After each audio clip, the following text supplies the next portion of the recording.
تابعي معي الفيديو للأخير واختاري من بين هذه الوصفات الوصفة التي تحتاجينها وتناسبك والمكونات المتوفرة عندك في البيت.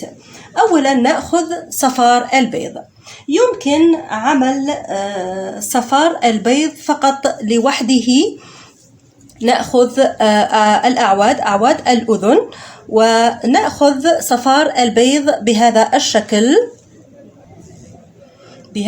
نأخذ صفار البيض ونمرر الصفار على كامل الحواجب ونتركه إلى أن يجف تماما، وبعدها نقوم بشطفه بالماء البارد وليس الساخن، ثم نضع القليل من زيت الخروع على الحواجب ونتركه لليلة كاملة، وفي اليوم الموالي نقوم بنفس العملية. نمرر صفار البيض لوحده على الحواجب وبعدها نغسله ونرطب بزيت الخروع. هذه الوصفة نتائجها ليست بسريعة، تستغرق لحتى الشهر حتى ظهور النتائج، ولكن إذا قمنا بمزج صفار البيض بمكونات أخرى النتيجة تكون سريعة. في أسبوع واحد فقط نلاحظ النتائج. أول وصفة نبدأ بها هذا الفيديو هي نأخذ ملعقة صغيرة من صفار البيض، وهذه الكمية تكفيك لمدة 3 أيام فقط، وبعدها يمكننا عمل وصفة أخرى. ثم نضيف المكون الثاني. هنا لدينا زيت الثوم. زيت الثوم هنا محضر في البيت، يمكن استعمال زيت ثوم جاهز من عند العطار حسب الرغبة. طريقة عمل زيت الثوم موجودة في القناة. نخلط المكونين مع بعض جيدا بهذا الشكل، صفار البيض مع زيت الثوم جيدا، وبنفس الطريقة التي ذكرتها بأول الفيديو نستعمل هذه الوصفة. يمكن المبيت بهذه الوصفة إلى الصباح حسب ظروفك، أو يمكن استعمالها لمدة 4 ساعات إلى 5 ساعات ثم نقوم بشطف هذه الوصفة. يفضل هنا استعمال أي نوع غسول أو صابون متوفر عندك لإزالة هذا الزيت ورائحة زيت الثوم. نستمر على عمل هذه الوصفة يوميا، وقلت النتائج تبدأ في الظهور بأول أسبوع لاستخدامك المنتظم واليومي لهذه الوصفة.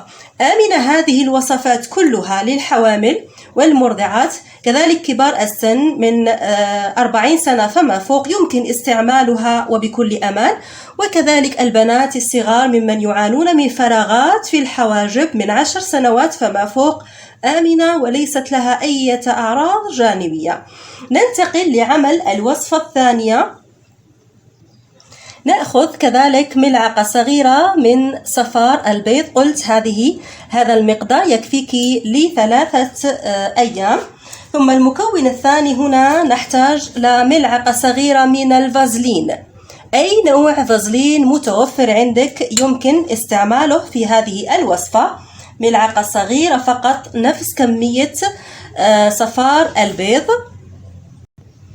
ونخلط الفازلين جيدا مع صفار البيض بهذه الطريقة ونستعمله على الحواجب.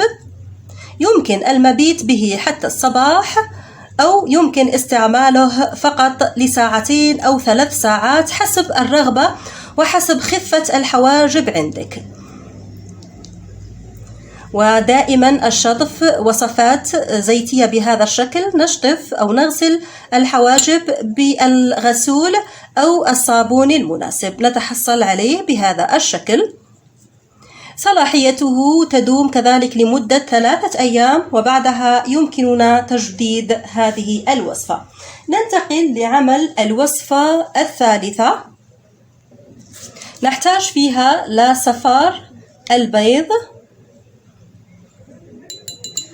ونضيف هنا لصفار البيض ملعقة صغيرة من زيت الخروع. هنا ملعقة صغيرة زيت خروع نفس مقدار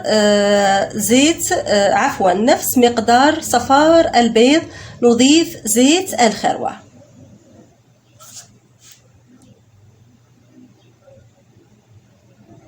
ونخلط المكونات جيدا مع بعضها البعض، ونستخدم الوصفة على الحواجب بنفس الطرق الأولى. يمكننا في هذه الحالة إضافة كبسولة من كبسولات الفيتامين إي لهذه الوصفات حسب الرغبة، أو حتى كبسولة زيت السمك.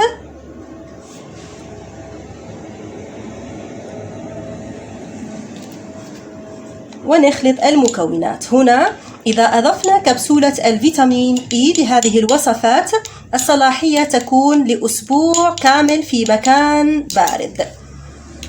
بالنسبة لوصفات تكثيف الحواجب وعلاج الشيب في نفس الوقت، هنا لدينا وصفتين. أولا نحتاج لصفار البيض ملعقة صغيرة دائما، ونضيف عليها المكون الثاني الذي يكثف الحواجب وكذلك يعالج شيب الحواجب، هو الشاي الأخضر المطحون. يمكن استعمال الشاي الأسود، ونستعمل هذه الوصفة على الحواجب.